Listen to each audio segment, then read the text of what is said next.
August 10th, 2019. The most infamous prisoner in America is found dead in his jail cell. The guards were asleep, the cameras outside his cell weren't recording, and the man at the center of one of the largest sex trafficking investigations in modern history was suddenly gone. Officials ruled it a suicide, but for millions of people around the world, that explanation only deepened the mystery. That prisoner was Jeffrey Epstein. Epstein wasn't a movie star. He wasn't an elected official. Yet he moved through the highest circles of global power. Presidents, royalty, billionaires, tech leaders. He seemed to know them all. He claimed to be a financial mastermind who managed vast fortunes for the ultra-wealthy. But even seasoned insiders struggled to clearly explain how he built his own empire. He owned mansions in Manhattan and Palm Beach, a private jet, and a secluded island in the Caribbean.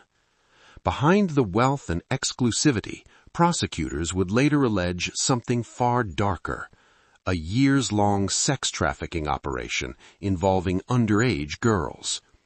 In 2008, Epstein faced federal charges in Florida, but instead of a long federal prison sentence, he secured a controversial plea deal arranged by then U.S. Attorney Alexander Acosta. He served just 13 months with work release privileges and received immunity for unnamed co-conspirators.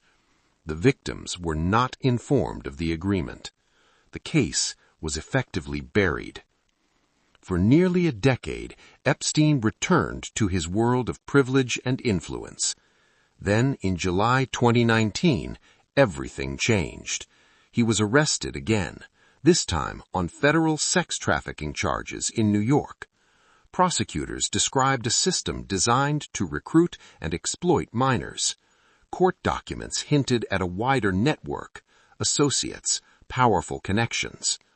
If Epstein went to trial, he might testify, and if he testified, what might he reveal? Weeks later, before any courtroom showdown could begin, he was found dead inside the Metropolitan Correctional Center in Manhattan.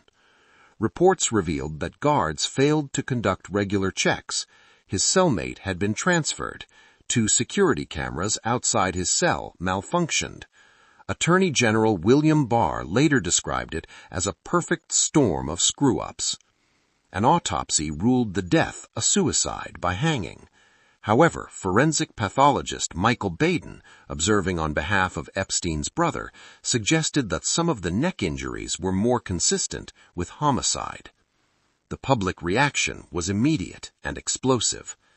Epstein's contacts reportedly included figures such as Bill Clinton, Bill Trump, and Prince Andrew. While none were charged in connection with Epstein's trafficking case, their past associations fueled widespread suspicion. Then came Ghislaine Maxwell, Epstein's longtime associate. In 2021, she was convicted of sex trafficking and later sentenced to 20 years in prison. Yet even her trial left major questions unanswered. No comprehensive client list was publicly unveiled. No broader network was fully exposed. And so, the mystery endures.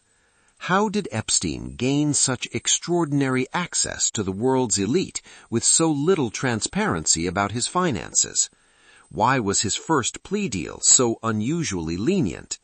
How did the most watched inmate in America die under federal custody? Was it negligence, coincidence, or something more deliberate? Jeffrey Epstein is gone.